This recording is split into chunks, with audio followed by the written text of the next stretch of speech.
Hello అండి అందరికీ welcome to my channel. ఈరోజు బ్యాచిలర్ స్టైల్ చికెన్ కర్రీ ఎలా వండుకోవాలో చూసేద్దాం. ముందుగా స్టవ్ ఆన్ చేసి కడాయి పెట్టుకోవాలి.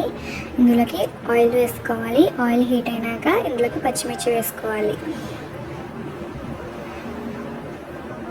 తర్వాత ఇందులోకి సన్నగా తరిగి పెట్టుకున్న ఆనియన్స్ అయితే వేసుకోవాలి. ఆనియన్స్ వేసుకున్న తర్వాత కలుపుకొని ఇందుకు మూత పెట్టేసి మగ్గనివ్వాలి. ఇవి ఫాస్ట్గా మగ్గాలి అనుకుంటే సాల్ట్ అయితే వేసుకుంటే కొంచెం ఫాస్ట్గా ఆనియన్స్ అనేవి వేగుతాయి. ఈ పింక్ కలర్లోకి చేంజ్ అయిన తర్వాత ఇందులోకి టమాటోస్ వేసుకోవాలి. టమాటోస్ వేసుకొని బాగా కలుపుకోవాలి. ఇప్పుడు అల్లం వెల్లుల్లి పేస్ట్ వేసుకోవాలి. అల్లం వెల్లుల్లి పేస్ట్ వేసుకున్న తర్వాత బాగా కలుపుకోవాలి.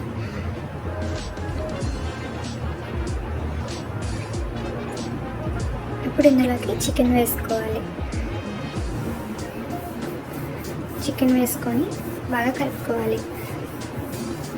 ఇదైతే సెమీ గ్రేవీలో అయితే వస్తుంది. మీకు ఎక్కువ గ్రేవీ కావాలనుకుంటే ఆనియన్స్ అండ్ టమాటోస్ పెంచుకోవచ్చు ఆర్ ప్యూరీ వేసుకోవచ్చు. మీకు ఎంత గ్రేవీ కావాలనుకుంటే దానికి తగ్గట్టు. ఇదైతే సెమీ గ్రేవీలో అయితే వస్తుంది. ఇప్పుడు మూత పెట్టి మగ్గనివ్వాలి. అందులోంచి వాటర్ రిలీజ్ అయ్యి ఆ వాటర్తో అది ఉడికేంత వరకు మగ్గనివ్వాలి. ఇప్పుడు మూత తీసి చూస్తే ఇలా ఉడుకుతుంది. ఇప్పుడు ఉప్పు, కారం, జీలకర్ర, ధనియాల పొడి, గరం మసాలా పొడి అయితే వేసుకొని కలుపుకోవాలి. ఇప్పుడు బాగా మిక్స్ చేసుకోవాలి. దీన్ని మిక్స్ చేసుకున్న తర్వాత కాసేపు ఉడకనివ్వాలి.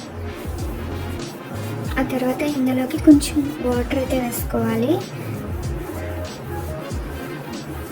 ఇంకా ఎంత ఉడకాలో దాన్ని బట్టి వేసుకుంటే సరిపోతుంది. మూత పెట్టి మగ్గనివ్వాలి.